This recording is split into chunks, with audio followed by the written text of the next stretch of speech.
Good evening, everybody. Welcome to It's All Black and White TV, and this is Manchester City versus Newcastle United match preview of the FA Cup quarter-final. I'm joined by Roy. How are you, Roy?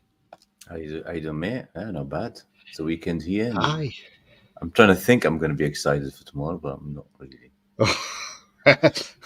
Well, probably not, Roy, because you might do what you do when you watch, well, what some people do when they watch a horror movie, they hide behind a cushion. It might be that. But let's hope not. Let's hope not. Let's try and see some positivity somewhere along the line. Let's try and be positive anyway, and that's the main thing. But before we get in the show, if you do like what you see, please do smash that like. It does help the channel up the search, so please do smash that like. If you're brand new to the channel, come and smash the subscribe. Come be part of this great community we've got here. It is free to do so, and hitting that bell tells you when I'm live, have a pre-record, or any upcoming shows as well. If you want to become a member, it's 99p. You can do that by clicking the join button. And if you want to make a donation, you can do that in the chat by clicking on the dollar sign. All money reinvested back into the channel. Okay, that's said and done. Let's just go into some comments first of all, and then we'll get on to the looking ahead to tomorrow. I will have another guest coming in at around about 9:15. So, and he's making his debut on my channel tonight. So we'll see him very, very soon. Holly says, absolutely dreading this match. It's going to be very, very hard and difficult for us to try and get something out of it. It is, Holly, But, the FA Cup, there is upsets in the FA Cup, Cambridge United, Sheffield Wednesday. We've been on the wrong side of them. Hi, Tony Knowles says, Mighty Mag. Good evening, Mighty Mag. Hope you're well. Evening all. Hope you're all well. Absolutely fine, Mighty Mag. Mad Mag, sorry. My mother is 87. She doesn't have Sky and watches us when we're on free TV. I said, Mother, don't bother watching it tomorrow. Do no good for her blood pressure. Oh, gee, that's Mighty Mag. Yeah. Oh, yeah, Tony? I'm here, yeah, absolutely, mate. And BS says hi to you, Roy. As does Mighty Mag. Mad Mag says, evening, Tony and Roy. Good evening to you, mate. Evening. Was it 2-for-1 at Specsavers, guys? No, it wasn't. Oh, it's a similar classes. Yeah, these are more anti-glare because of the lights. I've got to be careful with my eyes for the lights, so that's why they're more of an anti-glare. So, because even when I'm outside, if it's sun shining, I've got to wear a polarized lens because I've got what you call. You've probably heard it in the past, but I've got what you call albino eyes. So basically, it's people from Scandinavia get this more than anything. So somewhere in my ancestry past, I must have some family members that's originated from Scandinavia, from Denmark, Sweden, Norway, wherever. I'll have to do one of these DNA tests, see what's actually in there. And because I've got this, and because I've got to be really careful, so when it's sunshine, I've got to make sure I wear these polarized glasses because not like normal people where you got something at the back to block it out. I haven't, so the sun shines straight through, and so I've got to be really, really careful when it comes to the light. Artificial light, not too bad. These are a bit anti-glare, but the normal light, I've got to be really, really careful when it's sunlight. Because I've had people say, yeah, I've had people saying to me, "There's no sun, but you've got your sunglasses on." That's because I can even see even the slightest bit of the sun peeking through the clouds dazzles me terrible. So I've got to put them on, even though everybody else is not wearing sunglasses and it looks cloudy. But I've got to do it. So it is what it is. It's one of those things. Paul Gardner says, evening, everyone. Good evening, Paul. This is a local village for local people. Jam Stasher says, good evening, Tony. Evening, Roy. VP of the Dan Burn fan club, yeah. I have boob eyes, always stare at them. Oh, Jesus Christ, yeah. Honestly, Mighty Max is, Tony, I'm diabetic, get my eyes checked every year. with drops. Take a bit the back of the eye, worth getting it done. Yeah, that's the Desi drops, isn't it? Yeah. So look, yeah, absolutely, mate. I just had my eye test last week, and everything was absolutely spot on. So well, I'm the same as well.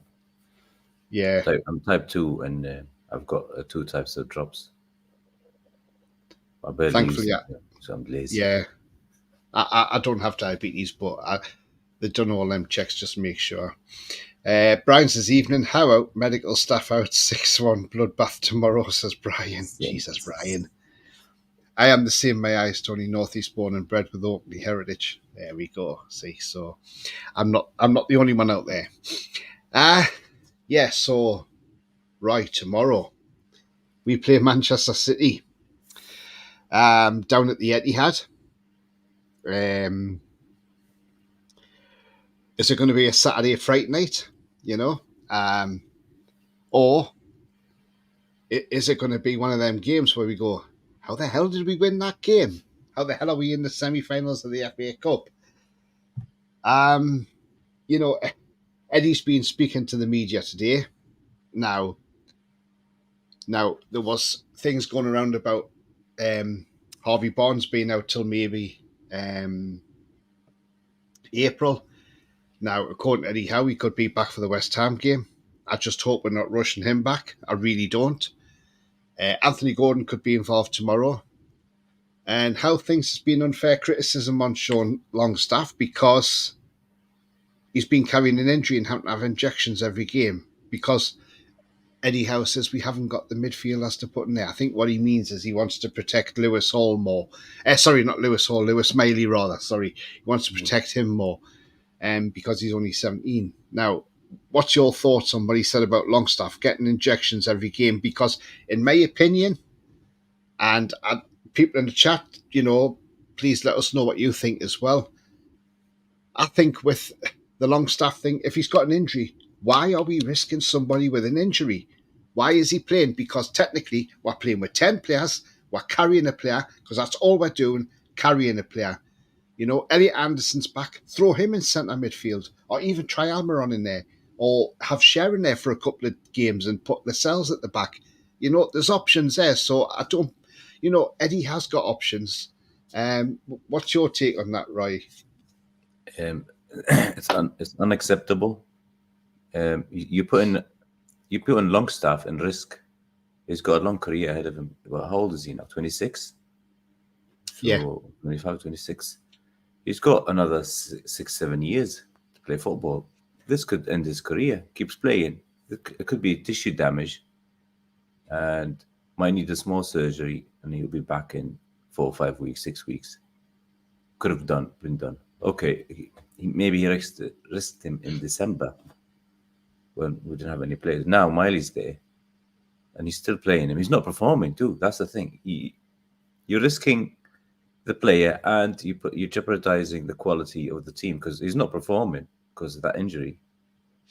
So you're losing games now, and you're risking the player. So it's not working out. He shouldn't have said it. He just we were thinking Longstaff wasn't playing good anyway, but now we know why he's not playing good. So I'm going to go on. I'm not going to bash Longstaff anymore because he's injured. I'm going to bash the manager who's playing him every week, and you can tell he's not performing, and you're losing those games. Change it. Don't play that 4-3-3. Do something else. But yeah, you can put Fabian Schär, play three at the back, 3-5-2 or 5-4-1. He doesn't have to play. Do something else. Change it. So he's doing the Bournemouth mistakes as well again. And do you know what? That's not the first time I'm hearing this either. That's the thing. Yep. And I mean, imagine Longstaff with pain in your ankle means there's something wrong there. Tissue or bone. It's full of small little bones as well. So it could be tissue as well. One more knock on it, and he could have his small surgery to fix it might turn into a huge one, and he could be gone for 6 months or more. You don't know. So Yeah. I no idea. I mean, you'll probably see him tomorrow again, and he still won't be performing. And now Longstaff knows that everybody knows what's wrong with him. So, Yeah. well, we'll probably see him again. You think Eddie's going to change? We'll see the same lineup we started with, except for Gordon, probably. Is there any news about Livermore? Is he actually injured or not? I've not seen anything, right, to be fair. I know you said it was Andy Kerr said it, but I've not seen anything. Yeah. I have got one stat here, if anybody. Against Manchester City, okay, so obviously we eliminated Man City from this season's League Cup because we beat them 1-0 at St James's Park. The last team, do you know the last team that knocked out City of both domestic cup competitions, that's including the League Cup and the FA Cup, in the same season? Do you know how long ago that was? It was back in 1992-93 season when Tottenham beat them in both competitions. There you go. That's so we're gonna, if we knock out Man City tomorrow, that'll be the first time since 92-93 season Man City have been knocked out of both competitions by the same team. When was the last time we beat them at Etihad? Was that the League Cup with Shola? Yes, I think it was. Yeah. Away. Yeah. Yeah, we ain't got a great record down there like Stamford Bridge. Even with Shearer, even with Shearer was there, we didn't beat them. Even before the takeover, we didn't beat them as well. They used to go get thumped by other clubs like Bolton and stuff, and then we go there and get beat. That's when Man City used to be the Wiggins of this world, and how times have changed. Brian, he says, "Take it up the arse with extra lube."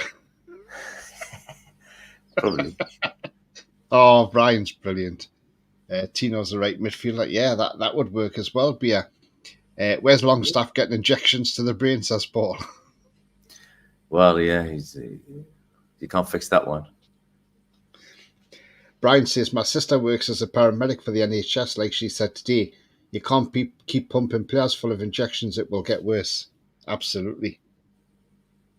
Yeah, they used to do it here in Qatar for some of the players. I mean, you could do it if there's a big game, semi-cup final, big game in the league. You do the one-off. You inject him, put him on, try to get this player to try to win you the game, and then rest him. But week after week, injecting again and again. And is it cortisone? Is it painkillers? I've got no clue. I don't know what they're injecting him with. If I find out what the name of the medicine is, I'll ask some of the doctors. But it's probably cortisone and painkillers, stuff to make him not feel the pain as much. Yeah. Scott says, Longstaff playing with injections, Botman playing with ACL, something wrong with the medical staff. I think the players have lost faith with how. I mean, look, I can see where you're coming from on that one. Yeah, we know Botman hasn't been at his best. Something's clearly not right there. I mean, look, I said this the other day, and it wasn't me sounding out of place or anything, but it looked like at Chelsea, some players have down tools. Now, if there could be a split in the dressing room, nobody knows. But the way some players were down in tools the other day, Eddie making baffling substitutions, like, taking off Almiron taking Almiron off and bringing Anderson on. Miley comes on and it's like, what's he doing? Why is he and taking off Bruno? But then if Longstaff's got an injury and he's getting injections, he's playing 96 minutes. So, I'm not sure what's going on here, and I'm just thinking, do something about this, Eddie. Do something about it, sort it out. But if Longstaff's that bad and he needs injections, then why are you playing him for 96 minutes against Chelsea? What's your take on that, Roy? Well, it was 3-1, and when he took Bruno and Miggy off, first one, Miggy one doesn't make sense because when he went to the left, he actually looked much better than on the left than what he does on the right. So he rewards him by taking him off.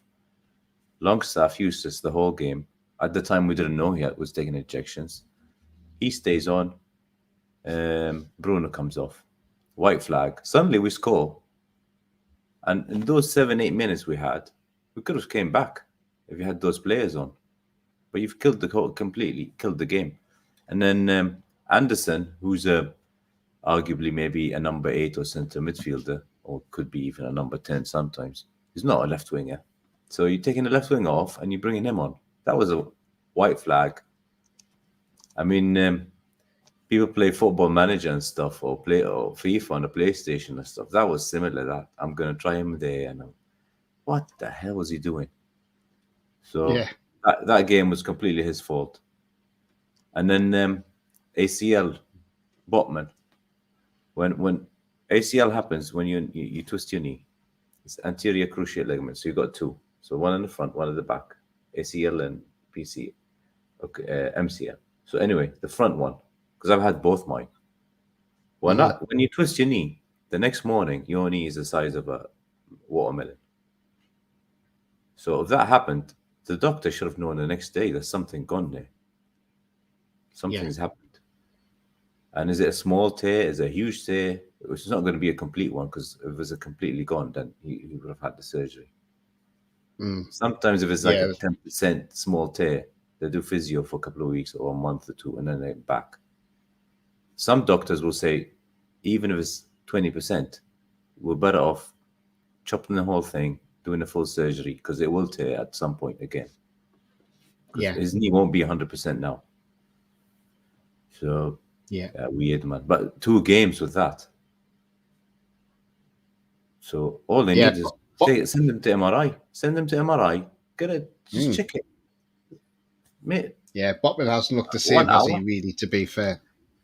Yeah, shocking. So who's to blame? So making his debut on the channel tonight, we're joined by DXK. How are you, mate? I'm good. How are you guys doing? Not too bad. I noticed that. What's going on here? I turn up with a mic and then Roy 2 days later. Tony get one as well. They're great, man. They are good. I'm looking to upgrade my mic anyway, so probably will do. But we're just saying, is it going to be a Saturday fright night in front of the TV tomorrow? Is it going to be faces behind the pillows, like a horror movie? We hope not. I mean, look, the FA Cup can provide upsets, It's not to say Manchester City aren't beatable, because they are beatable. Eddie Howe, he's playing Longstaff. He's clearly said he's got an injury and he's getting injections for that. Harvey Barnes is out till possibly now just the West Ham game, when it was thought April. Nick Pope's had a setback. He's not back till April now. It just seems a complete nightmare. And I just think the medical team is got to be replaced in the summer, because that medical team, I have no faith in them whatsoever. Botman looks off the pace. What's your take on the Longstaff issue? It's not fair to play him, is it? I'm wondering if Bruno's got 2 more games, hasn't he, until his suspension worries are over. I'm wondering if he's holding on until that's out the way, and then maybe let Longstaff. I'm guessing Longstaff might need an operation then if he's getting injections. So I don't know. I think now we've got Anderson back. Anderson's not quite match fit, but he can play in the middle, can't he? And Miley. I think once that suspension worry is out, if he's got any sense, we'll just let the guy get the operation. You can see, I know Longstaff's getting a lot of criticism at the moment, but I don't think he's. Last season he played well. I think it was his best season over a whole season that he's had, apart from that little stint under Rafa. So I think I think this season we've seen a few players have, and your point about the medical staff could be a good one actually, because something's not right. I mean, players have looked really jaded in a lot of games. And I know we've had a lot of matches, we've had a lot of injuries, but there's something's not quite right, is it? And I mean, should we get Derek Wright back? He was at the club for 50 years. Maybe he's 86 years old, but maybe he could still be the man for the job. But there's got to be some people out there who can. improve it. Are they all the Bournemouth medical team from Eddie's time there? That's what I heard. So if that's the case, then I mean, he's just bringing on all his mates. It sounds like his nephew and all his old boys. But I hope that's not the case. I hope it is like exaggeration. Yeah, I mean, there's talk, like, obviously Paul Mitchell is being looked at as a potential director of football. Tiago Pinto's put his name in there as well. He's saying Newcastle's a great club, and because Bobby Robson's a hero in Portugal, for what obviously Bobby Robson done in Portugal when he was manager at, in Portugal. But look, he's put his name forward. But there's rumours going around that if Paul Mitchell comes in, Andy Howe will have to take a back seat because he won't let Andy Howe deal with anything else. He won't let him deal directly with transfers. Which but is fair enough. Yeah. But it would be fair enough if you've got Paul Mitchell coming in, who's what's he had 4 years at Monaco and a couple of years at Tottenham and stuff. I think you just let him go, let him do it. Otherwise, we'll end up with Billing and Solanke, and so I'd let Paul Mitchell have a go, find us a few gems. Yeah, when Billing was linked with the club, I was just like, no, please, no, because when he got linked with the club, this was a few days after they played Forest, and I saw him come on as a sub for Bournemouth, and he got sent off, and he was absolutely woeful. Even Areola, the manager, wasn't happy with him, getting sent off, and you could see the disgust on his face. And I was thinking, please, I do not want him anywhere near us, Yes, he's been a good player in some ways for Bournemouth, but he's not what I call, we want to go to the next level. So if we want to go to the next level, we need these next level players. Not players from lower part of the Premiership or Premier League. Tanji's got a good point here, and I'll put that on screen now. He says the Howe club's getting bigger every week, so if another manager, elite or not, would they do anything different with no squad depth, basic academy, injuries, and FFP situation, which is anti-competitive? First of all, Tanji, I see what you mean, the Howe club's getting bigger. But on another scale as well, if you look at the thing is, in recent months, we've been linked with the Girona manager. We're linked with him. Then Mourinho lost his job at Roma. We're now linked with Mourinho. We've had the Nagelsmann link going around, and then we've had the links the other day. But look, the Mancini links, I should say, but these stories, when they start coming out with these links, that's when you start to realise, is there a manager's job under threat? And how many times have we seen these links going around in stories about other managers where people have been linked to their jobs, and then within a few weeks they're gone, and all of a sudden there's a new man at the helm. Now, I'm not suggesting for 1 minute Eddie Howe's going to be sacked. It could be they may be looking at replacement at the end of the season. Who knows? But at the end of the day, and it's like I've said before, if the club decide to replace Eddie Howe, there is nothing me, you, or anybody else can do about it. We just have to accept it and move on. If they don't think Eddie Howe's the type to take us to the next level, then you have to go for that next level manager. That's how football works, unfortunately. Man City done it, and then they got the Mancini. Mancini done well for them, won them trophies. He moves on. Pep comes in. Pep's doing a fantastic job, So, look, that's what it's all about. They've gone from Mark Hughes, then obviously, through the managers, but that's what it's all about. And it's about progress at the end of the day. What's your take, Roy? Yeah, I mean, it's up to PIF to decide at the end. Well, I think if we do finish an European spot and go to Europe, no one's going to touch him. They'll definitely sit with him at the end of the season and discuss what his plans are and why has this happened this season. They're going to look at the whole picture. injuries, results, bad decisions. Someone will be sitting there writing things down now. And they're going to sit and discuss the whole thing with him. A few big meetings. I think if we finish in the bottom half, he'll be gone. So if he's in Europe, he'll stay. If he's between Europe and 10th, debatable. If he's in the bottom half, I think he's going to be gone. Because we had even Rafa finishing 10th with the squad that cost out. So it's unacceptable. I mean, you can blame some of the games in December on injuries and stuff, but Luton, both games, Forest, Liverpool at home, full squad, Brighton, Chelsea, this one last week. So that was all mostly him. So if he's gone, I think he's only got himself to blame now, not anyone else. I mean, you can't go and say, we lost the Chelsea game because of injuries, but you kept Longstaff on, who was injured, who might get even worse because you kept him on. We lost Joe Linton because he got injured towards the end of the first half against Sunderland. You kept him on, and he came out in the second half, and he stayed on until we scored the second.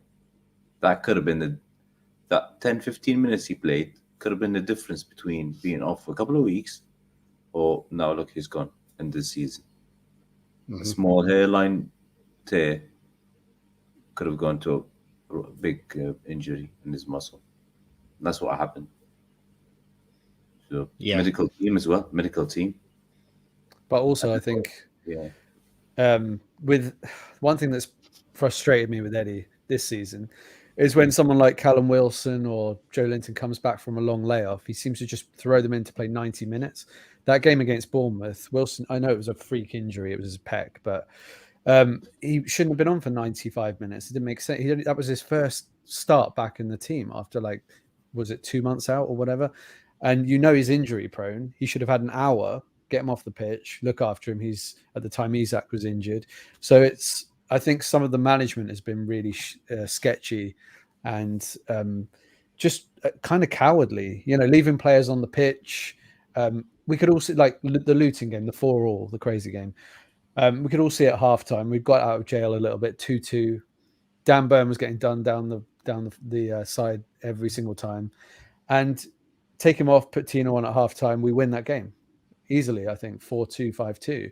Keeps him on, gives away a penalty, then he gives the ball away in midfield, 4-2.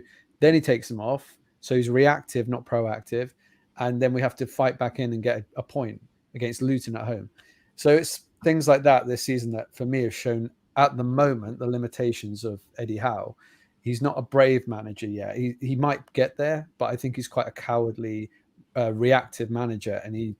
But I'm still in this corner. I still want him to stay, but he has to learn from this stuff and show that he's learning. He can't just keep making the same mistakes over and over and over again, which that's been the problem this season. I think it's been a bit of a mess, really. And some things, but then getting it wrong on the flip side, where we were playing Liverpool against 10 men, 1-0 up.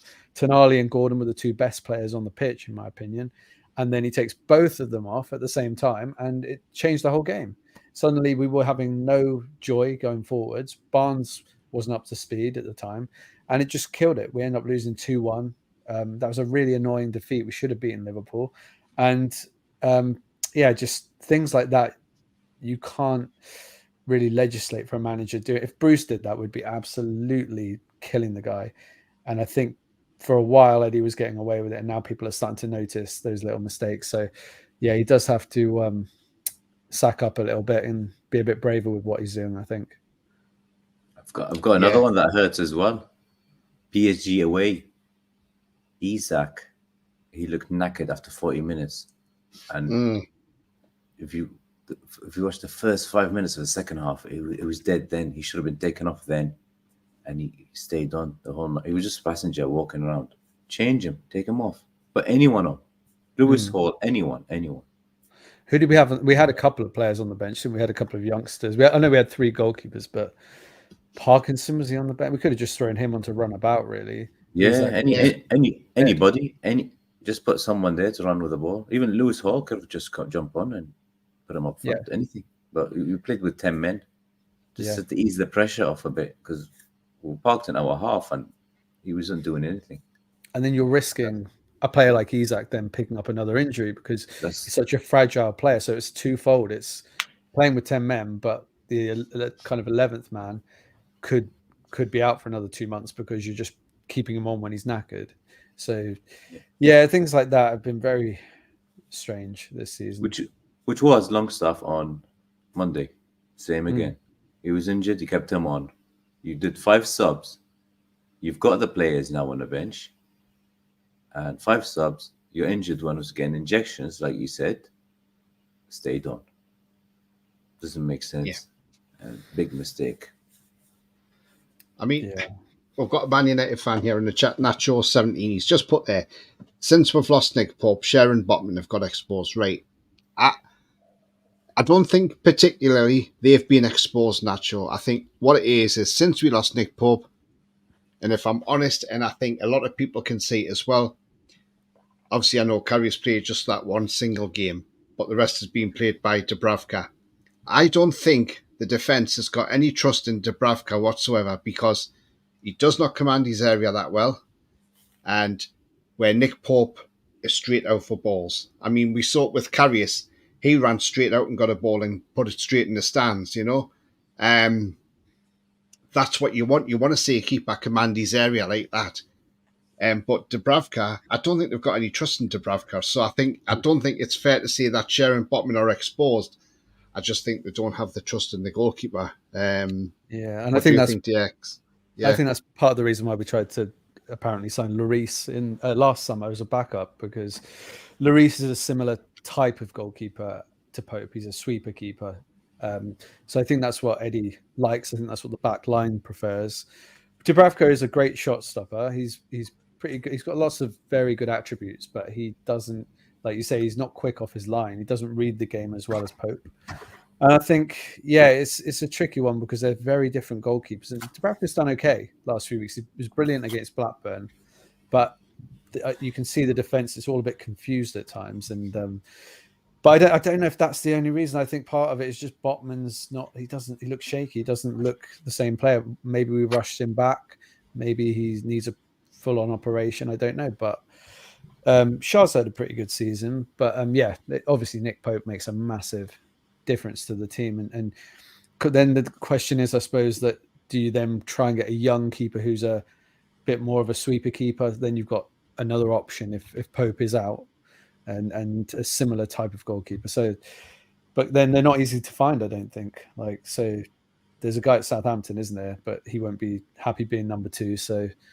Yeah, it's a tough one. I think that it's so weird though. Last season, equal best defense in the league, and this year, is it the worst most away goals conceded?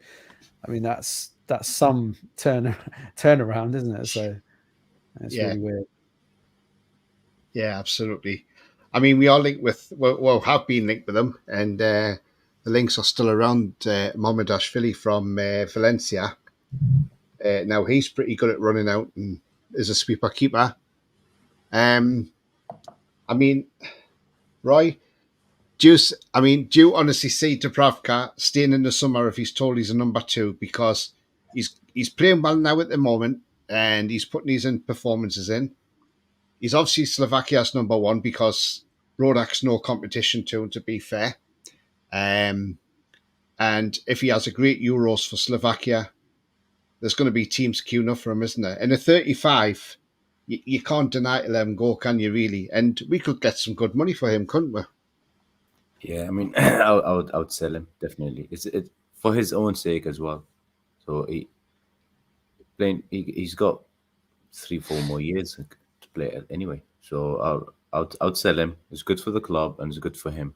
I'll try to convince Karius to stay. I know he wants to go, but this could be a blessing. You just can't keep buying players. So I'd find one of the goalkeepers from one of the 3 relegated teams.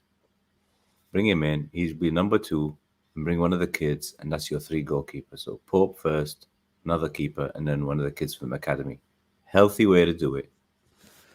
But you can't. I mean, we've got 4. We've got Gillespie as well. Yeah, how has he played? He's been there for like 4 years. 1 game. He played 1 game in the League Cup, didn't he? Yeah. We lost that with him. I don't. I think we might have drawn and gone through on. No, we didn't go through on pens. I can't remember. It was a funny one anyway. I think it was a lower league team or something. But there was this is a bit of a tangent, but I saw this young goalkeeper who used to be at Everton, and they offered him a long-term contract, and he decided to go to non-league, and he's playing for the most in-form team in the country right now. They've won 24, 25 games in a row. They've broken the record. I think they're a non-league team. But like this keeper, they had a highlights reel of him from one match, and his kicking is incredible. Like he could play sweeper or anything, this guy. And I was like, but he looks kind of small. Maybe that's the kind of guy they should be going out for. Like just bring anyone. He looked impressive. He's only like 19, I think, or something like that. Can't remember. Maybe it's one that he works up the leagues and then maybe gets It's called Patrick something. Patrick, I can't remember his surname. Interesting. I'm not worried about that department really in the team. No. Yeah. Well, Karius I think if Dubravka goes, Karius might stay. Oh, did Karius want to go to Italy because his wife is a broadcaster? Yeah, and she's pregnant as well, isn't she? So fair enough, though. Can't blame. Yeah, which is fair enough. You can't deny the lad, to be fair. Yeah. No more Chris Hemsworth. Newcastle. Hi, Paul. How are you, mate? Oh, yeah. All good. Yeah, looking forward to tomorrow. The 3-0 3-0 win from the Magpies. Just looking forward. I'm not looking. I don't even want to watch it. I will watch it, though. Well, if we, Paul, if we beat Man City tomorrow, that'll be the double over them in the cup competitions this season. And that'll be the first time since 92-93 season when Tottenham done the double over them in the cup competition. So that's how long it is since they've had the double done over them. I'd love one of our horrible performances. I'd love that. Where we time waste, we annoy them, they get annoyed with us, Pepper go and annoy. I'd love that. We haven't done it for ages. Where's that Newcastle that I love? Annoyed that everyone hates. Yeah. We're trolling Newcastle. If we had Joe Linton, I'll have more faith. Yeah, he's the master of that dark art. Or as I say it is, I don't mind one of those ugly 1-0 wins where we score in the 95th minute and it comes off the keeper's arse in the back of the net, and we win the game 1-0. I couldn't care if it's that sort of game, because at the end of the day, as long as we get the result, that's what matters the most. You can win ugly. Alex Ferguson used to do that quite well, didn't he? Well, Mourinho at Chelsea, they used to win 1-0 all the time, didn't they? But there's been a rumor about Tino Livramento maybe being injured. Is there any news on that? Has anyone heard that? I've not seen anything. I mean, one of my viewers said in the chat that it's he's not seen him on any training videos, but other than that, I don't know. It's the same account that said that Gordon was going to be out for 7 months. No, I just heard it from someone. So I was just Andy Kerr. Hello, Twitter account. I'm hoping it's not true. I haven't seen anything online about it. So, Roy's disappeared. He'll be back in a minute. Tanji says, "Hang on a minute. Isn't it because of Nick Pope missing? It's not because of Nick Pope. It's a lack of aggression and protection from the midfield." Yeah, you're absolutely spot on, Tanji. I mean, look, that huge gap we've had in the midfield and defence. They're just letting teams walk in there, and that's one thing we haven't done is we haven't tightened up. We haven't tightened that part up, so no idea what happened there. Yeah, I think don't know what happened there, Roy. The Chris Wood thing was the most baffling, wasn't it? Because Chris Wood is incredibly slow, but he was just getting through one-on-one, like with all the space. And I've never seen Chris Wood ever have that much space before. It's normally kind of jammy goals or headers or whatever, scrappy goals. But he was just like going around the keeper, and he had all the time in the world. And I don't know what happened in that game. That was crazy. I think I wondered, did Miley play on the left of the three? Was that where he was playing? Because then it would have been Miley, Byrne, Botman, who are all quite slow. Maybe there was something there, a problem there. I don't know, but yeah, bizarre. I don't think you've already gone over it. If you talked about Eddie talking about Sean being injured and playing on it. Yeah, I was going to ask, what's your thoughts on that, Paul? Because that's what we were mentioning earlier on about obviously Longstaff's playing with injections, and Brian, who was in the chat, he said in an earlier post, he said his sister works as a paramedic, and she says keep putting injections in, it's just going to make it worse over a while, over time, you know. So, what's your thoughts on this with Longstaff? He shouldn't be playing, should he? No, and this is what's, you know, I get, it's one of these where we've heard this a few times. It's not just Longstaff. We've heard this with was it Gerrard that used to have a lot of injections in his foot, or Lampard? I remember one of them having real problems. Gerrard, I think. Yeah, Gerrard. Yeah, I remember right. one of them having like consistent problems and have to just play for injury and, you know, just keep going. But Steven Gerrard is a different player to Sean Longstaff. And it's just what it is where it's obvious. How many weeks have we said that he doesn't look fit or looks injured or, you know, he's not playing his best? It's been, you know, at least 4 or 5 games in a row that he's not been well. And it's just detrimental. I mean, again, like my background is in, you know, in physiotherapy and stuff when I worked in hospitals and stuff. And they're quite right. The people who talk to you, Tony, saying that, you know, keep playing on it. It might snap worse or go or whatever, and if that goes a certain way, that's surgery, or it could be his career, and it's a fine balance. It's a fine balance. Keep playing on it, and I know they may not be the best replacements, but I'm sorry, but there's people I'd rather on that pitch than him right now, because if he's half cropped, what's the point? There's no point in playing him. Yeah. We were saying this about Botman, weren't we? Where we were wondering whether Botman probably could have had the surgery, and they probably thought, no, we'll leave it until summer. And we were just saying, as much as it would have been painful for us as fans, just get it done. If he needs it and he's going to be better for it, as much as it'll be horrible losing him, get it done, because he hadn't looked himself. You know, same with Sean, he looked himself. These players aren't looking like the usual type of player they are, and we've got to question a lot of, you know, the medical team. We always said we're questioning them. You got to question like the team that's like advising Eddie to play these people. I guess you also have to question Eddie a little bit about risking it. But then it's a hard one. I don't know if he's basing it purely off their advice, because he might be. You know, if they're literally saying to him they're fit, he might just go, okay, fine. Like, if you're telling me they're fit, I'll assume they are. But yeah, it's frustrating, isn't it? Because we've all been saying it, and then it comes out, and it's like, well, there we go. And apparently, the journalists do ask him the hard questions. He just avoids them. Apparently, he does. I mean, it's like you say with the Longstaff thing, the injections. It's like having toothache, say, for instance, and you can take a couple of paracetamol and it masks the pain and it takes the pain away for a bit, but then the pain comes back, and then you just think, I'll pop another couple of paracetamol in, that'll just keep the pain away, and you do nothing about it. Over time, it's going to get worse, and it's going to get to the point where you're like, you know, you're going to end up having to have an operation or anything, you know. So, and that's why it's similar to that, isn't it? So, you know, and like the other night, I was baffled by some of the substitutions Eddie Howe made, because I thought, well, why is he taking Almiron off for Anderson? Because Almiron had a good game when he was on the left. It should have been Longstaff coming off and putting Anderson in the centre midfield. So that was a bit, and then to come out today and say that Sean Longstaff's got this injury, which is fair enough. Now we know why he's not playing so well.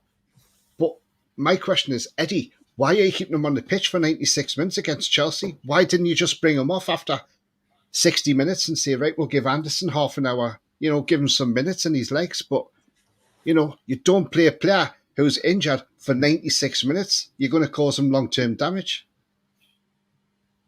Yeah, 100%. Yeah. I remember a few years ago, Shola Amiobi was playing quite well at the end. It was Shearer's last season, but he had a bad hip problem. Yeah. And he was supposed to get surgery on it, but then the Intertoto Cup came around, and it was, oh, come on, we'll wheel him out. And he was never the same player, basically. After that run of games, he came back and he'd lost pace, couldn't turn. And you can damage a player indefinitely. You know, you can ruin a guy's kind of potential by doing this. So it's really just kind of counterproductive what they're doing. Now that there are enough players back, get this guy the surgery, boom, sort him out, and hopefully he'll come back like he was last season. Yeah, absolutely. Tanji says he has a feeling that Lewis Hall will get some minutes tomorrow. He's seen quite a lot of him in the training video this week. Lewis Hall. Who's that? Well, who is Lewis Hall? Yeah, exactly. We don't know who he is. What does he look like? Lewis. What number does he wear? Lewis? Yeah. Does he play for Sunderland? Well, Who's he play for? Would like to see some minutes out with Lewis Hall. I mean, look, this has just been one of those like conundrums, hasn't it? What's going on, and like nobody knows what's in this contract. You know, I thought it was down to maybe how many appearances he makes before it triggers the sale.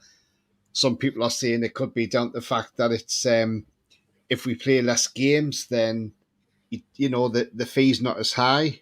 Another one's gone around that if we finish 15th, we can send him back to Chelsea. You know, there's all sorts going around. Nobody knows what's in this contract. Deliberately, yeah. Come on, let's slide to 15. I'll be more than happy finishing 15th and getting rid of him, not buying him. Oh, I think he's a talent, though, isn't he? He's only 19. Unless he is good, Eddie's doesn't know what to do with him. That could be. Yeah, Eddie doesn't think he's ready, does he? I think Eddie's kind of like, oh, he needs a bit of training. But yeah, they've said they're going to buy him, so we've got. Could be the same with Minte as well. Yeah. So I heard. Well, nobody knows, but he's gonna do another year on loan in Holland. Why? I've seen enough from him. And just bring him back pre-season. Try him. If he's not good enough, send him in September back to Holland.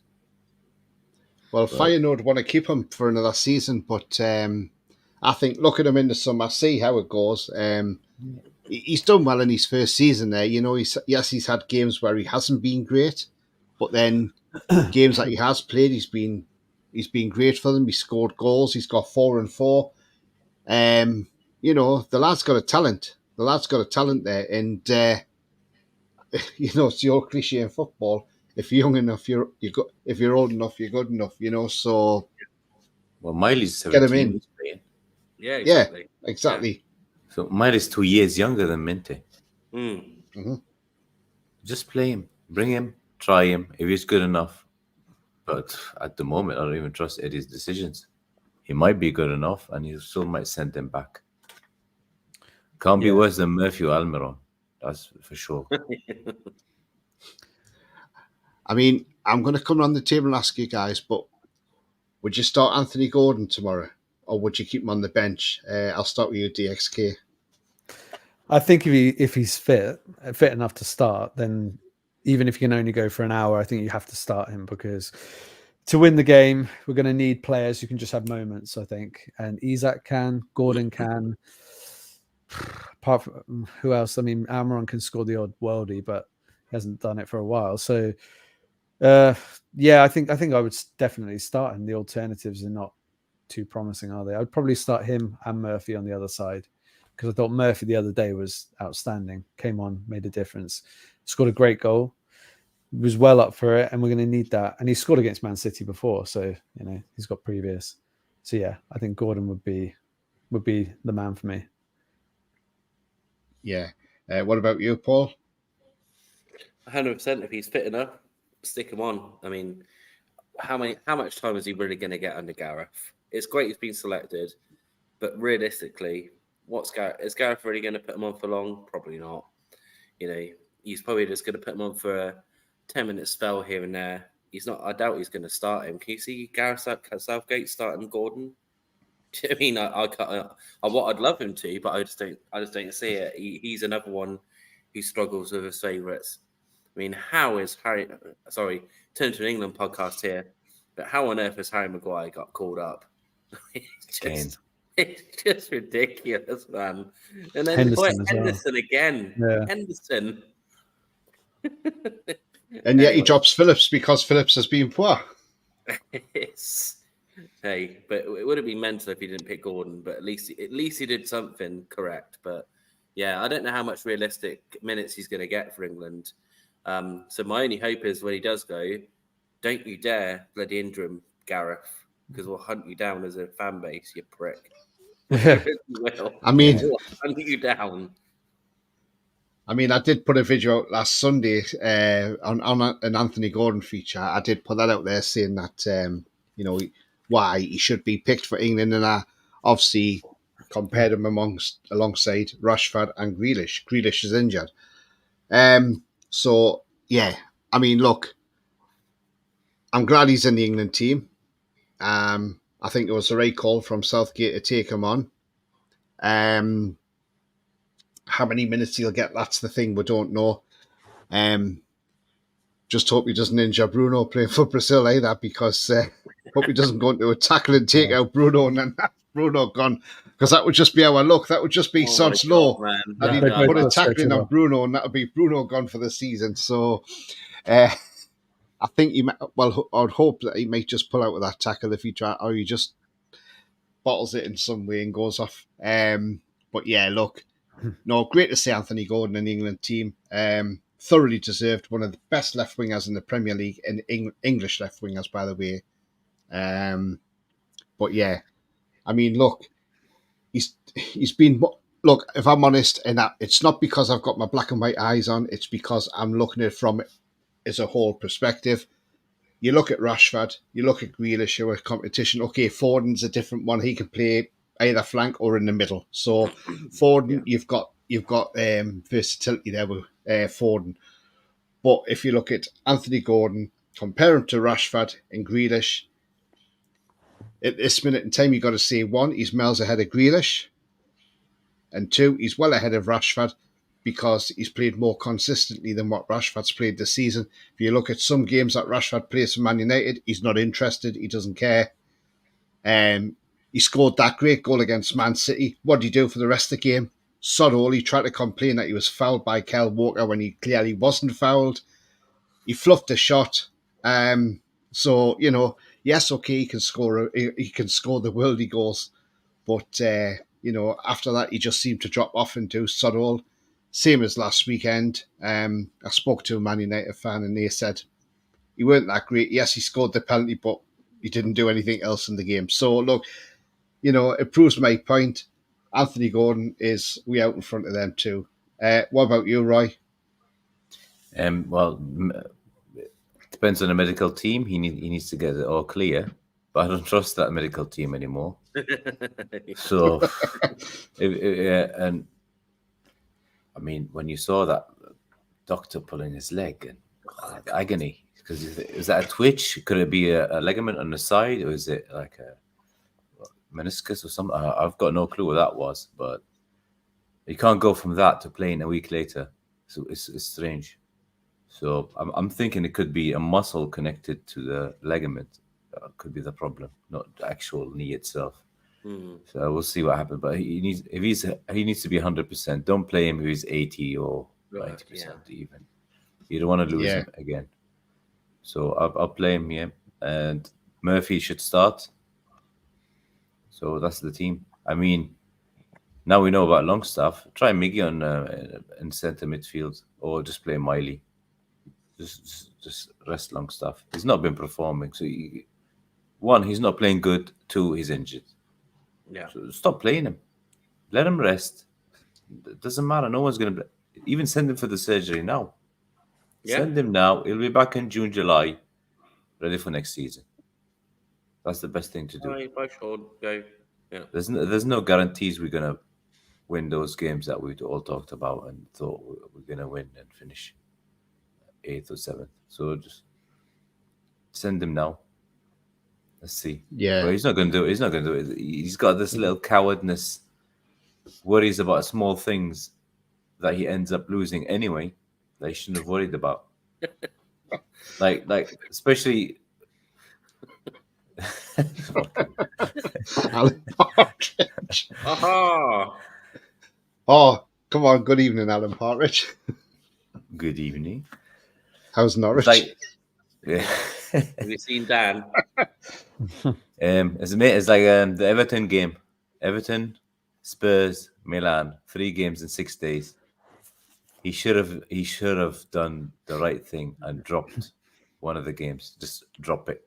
Loads of managers do it. Drop it, put the kids on, lose it. No one's going to blame you. Go to the Milan game ready.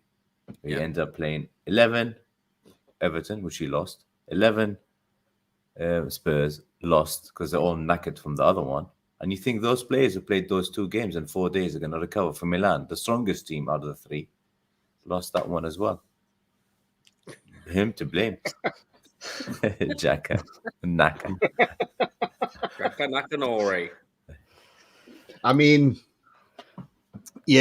look, we've got enough back now to let Longstaff go off and have an operation. There's 10 games left in the Premier League. If we don't win tomorrow, then that's all we've got left, 10 games. What I can't understand is, and we mustn't be too complacent either, is a lot of people are saying our next Premier League game against West Ham at home is a 3-point. We'll win that no problem. And I'm like, how do you know we'll win that no problem? No. It's not a given. West Ham are playing some good football at the minute. They took apart Freiburg last night, 5-0. After losing the first leg 1-0, and David Moyes was being hit with pelters after that one. But last night they went and won it 5-0, and look at Kudus. I mean, what a goal he scored. I put that on the group last night. He scored some goal, Kudus. What a goal. And any celebration to get the stool off the steward and sit on it, I mean, there was another video I shared as well, and I don't know if people in the chat have seen this as well. I mean, I thought it was absolutely fantastic. It was Bayer Leverkusen's game.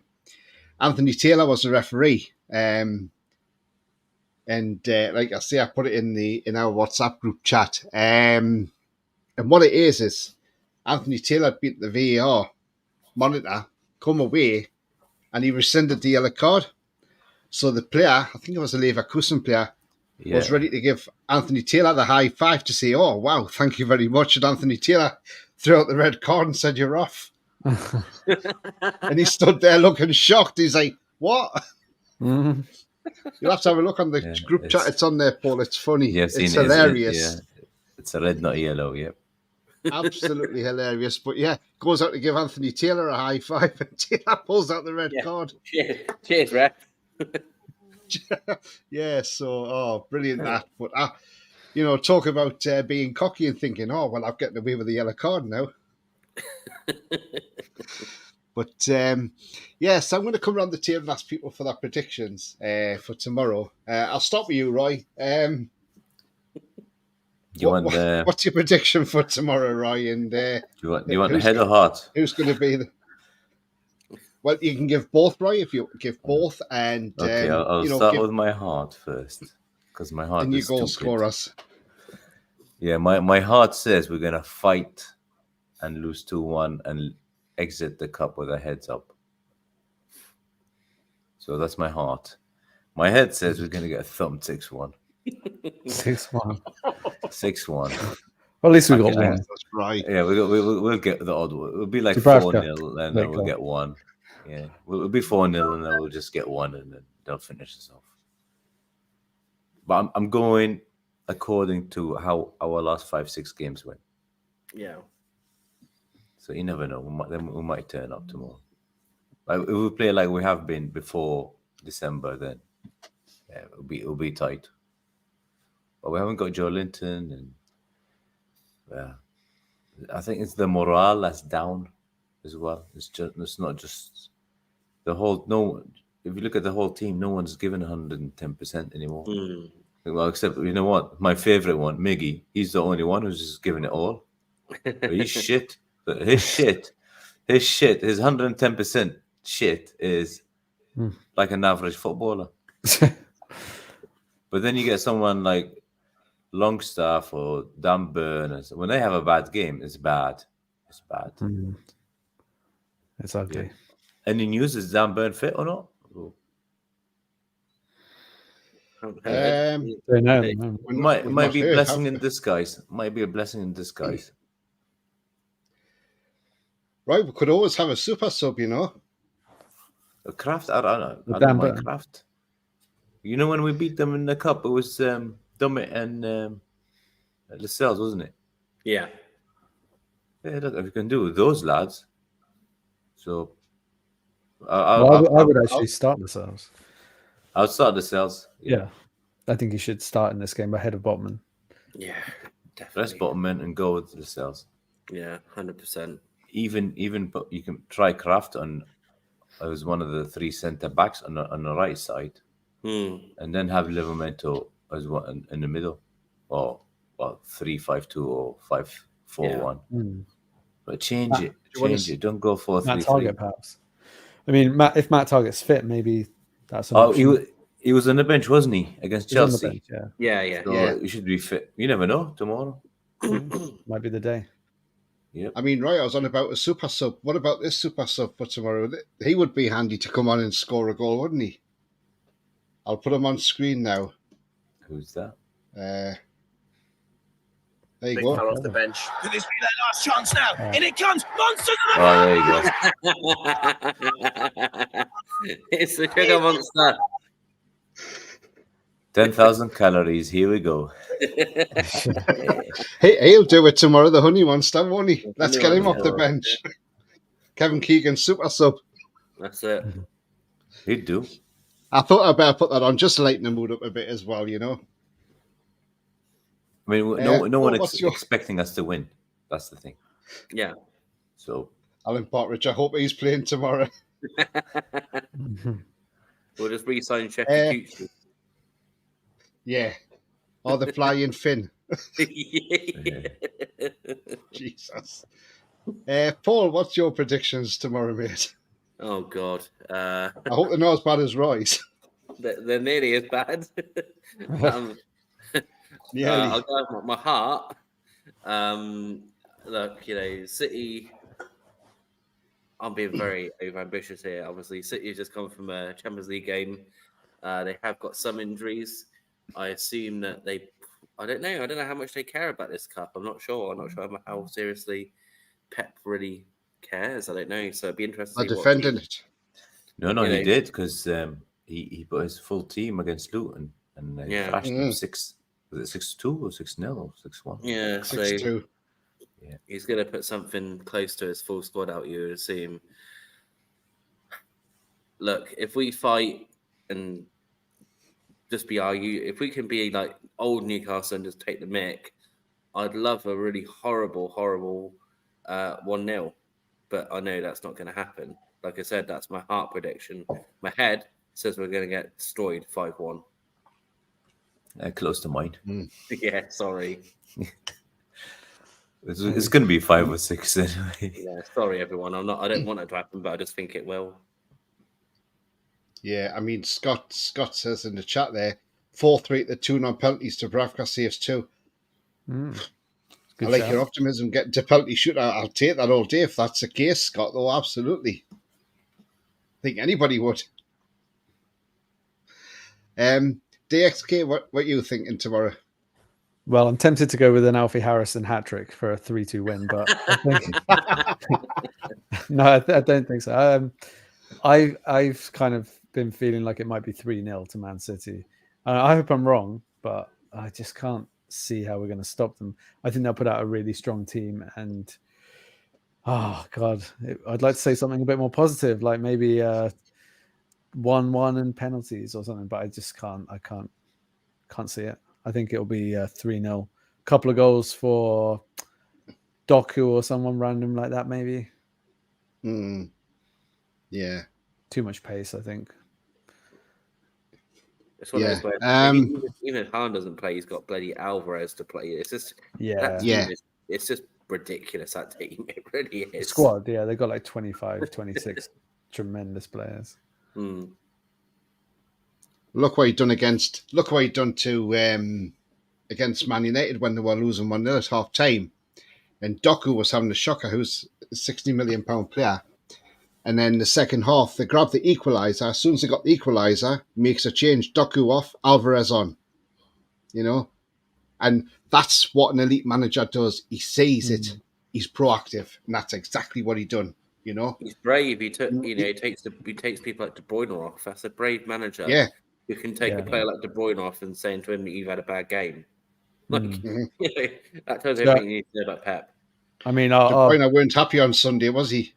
he's supposed to be injured, isn't he, for this one? I think, and he's up. Edison's out. So there you go. That's at least 2 goals for us, right? Shoot. So, yeah, Just shoot. because this goalkeeper's not that great. The backup keeper, I don't think he's that great. So Oh, just sorry. get the shots in from 30 yards, and like in the last match, and it'll be fine. We're banging a load. That's why we need Murphy. The only way I think Newcastle win and get to the semi-final is if Isak has just a worldie where he just strikes, like does a Papi Cisse and bangs in a couple of ridiculous goals, and then it's just like backs to the wall, 9 men behind the ball, like against PSG, and it's just like kind of like hanging in there. The post is getting hit. Dubravka's pulling off world-class saves. Then it might be 2-1. But other than that, I think it's just not going to happen. Yeah, I think. Oh God, it's a hard one. This because I know my thoughts on how I'm going to, So I look at this game and I think, it's not the easiest game of the season. Let's be honest. But the FA Cup can throw up all sorts of results. We've seen it in the past. We've been on the end of some bad results in the FA Cup. Cambridge United, Sheffield Wednesday. I think he plays the same team tomorrow. I really do.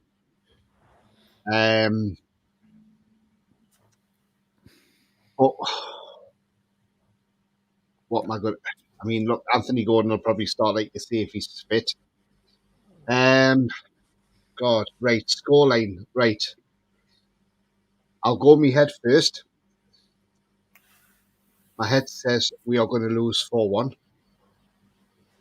And I know that's a hammering, but that's with my head. We'll lose 4-1. So I'm not quite in the right camp of 6-1. But my heart says, and this is going to shock a lot of people, a scruffy 2-1 win to us. A scruffy 2-1 win. I think we could win a 2-1, and I'll see. We'll just nick it on the 95th minute. I would love it if that happens. I would love it to happen, but I can't see it right. Yeah. That's what my heart's saying, but my head's I would love saying it. You never know. You never Love know. it. I mean, anything can happen. Red card to one of the City players. Anything. Yeah. And just a spoiler for people. Fans don't pick the owners.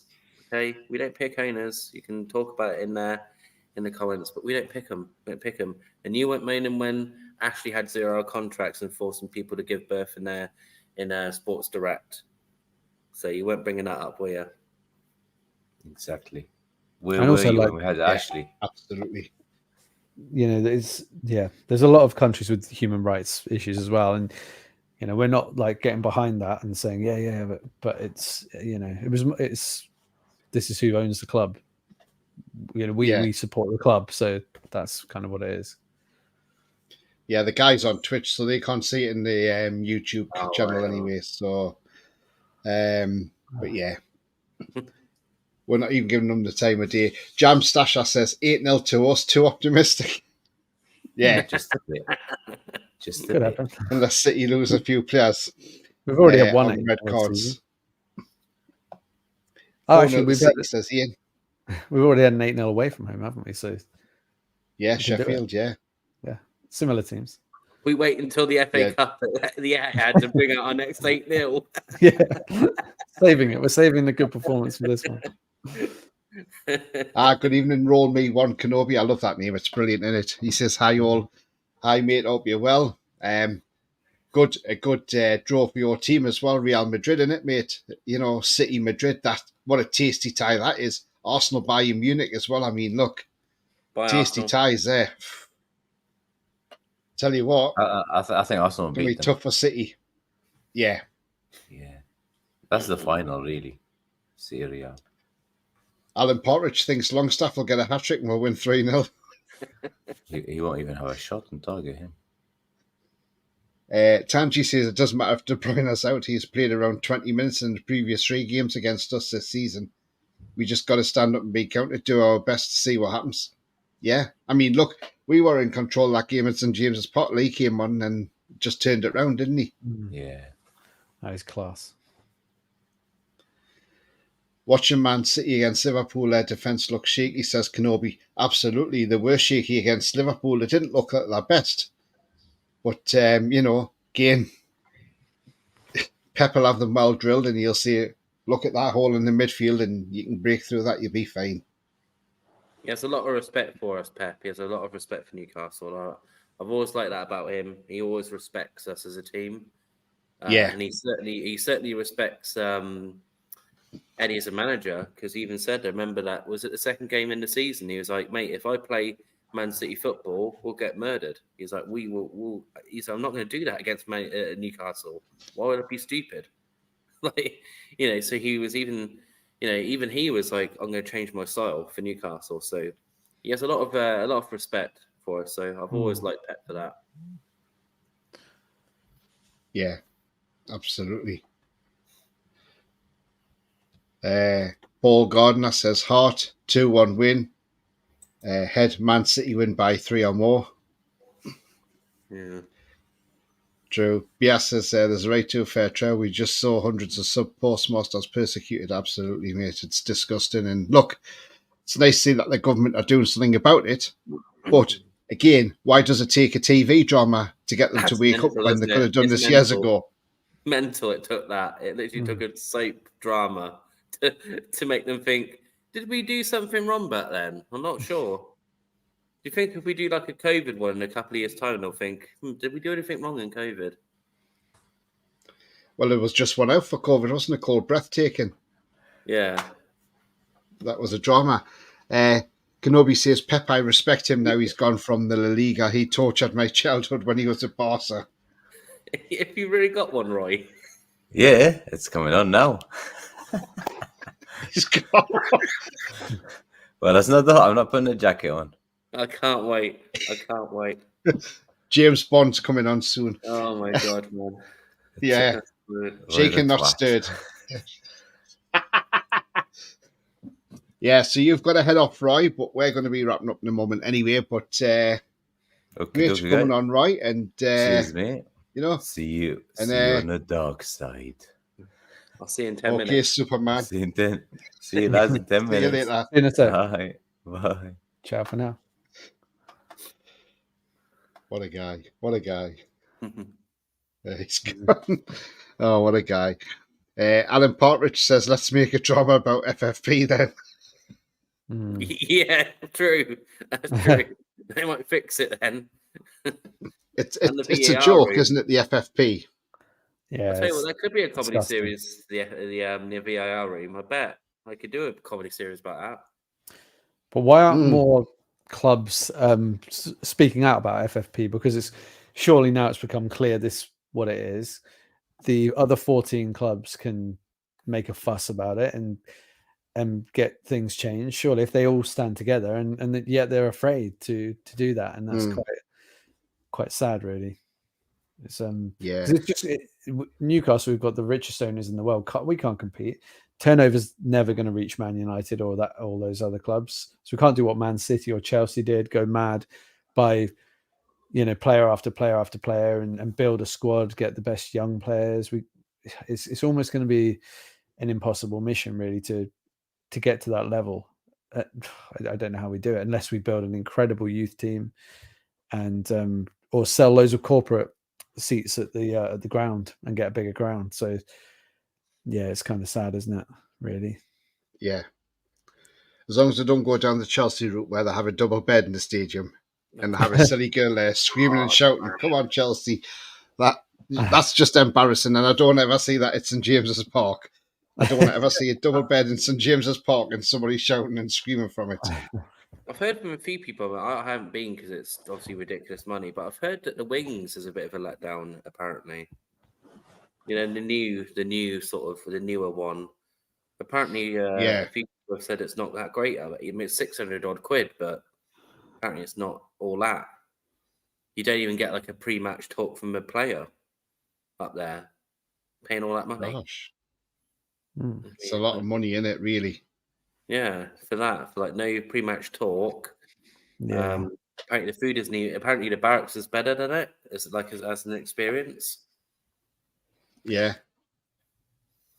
So It's got to be better the- than the one I went to at Millwall, because I went to at work. We had this like work thing where they were working with a bunch of people who were involved with Millwall Football Club. So we got this sort of tour, and this player I've never ever heard of in my life, he played 12 games for the club or something in the 80s, came out with a piece of paper, and he's sort of reading facts off this piece of paper he just printed out, it looked like. And it was just a mad day. It was really weird, and yeah, it was a very strange atmosphere. But yeah, I'm sure it's the next notch up above that, hopefully. yeah, I mean, Tanji says, look, FFP restrictions are our biggest enemy. We aren't Yeah. allowed to do what other rich owners have done now. It's going to be about who has got the biggest revenue. As soon as all Sports Direct signs come down, Leicester City were the first club out. Oh, we can't let them have big sponsorships. We need to have a vote on this. And yet, their stadium's named after their owner's company. Their shirts are sponsored by his company. It just stinks of corruption all over.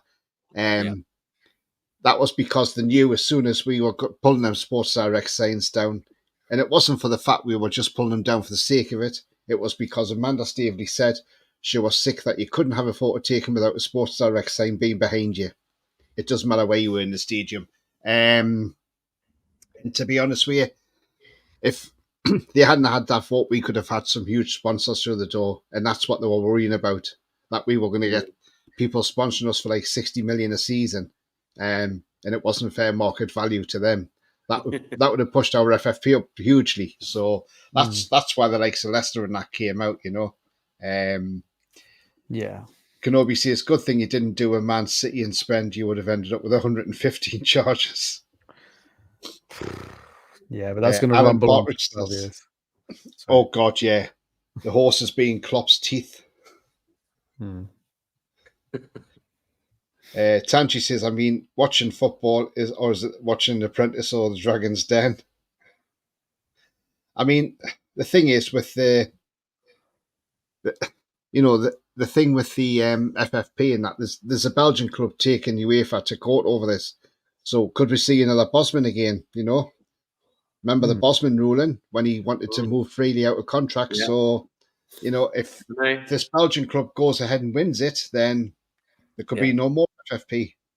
Right, I gotta go. I'll see you on the other side, guys. Yeah, I think I'm going to have to go in a sec as well. Yeah, but I'll stay here and wrap up with you, man. Yeah, we're wrapping up as well, so we'll be coming up anyway. All the best. Yeah, no worries, mate. No worries. Cheers, Paul, for coming on.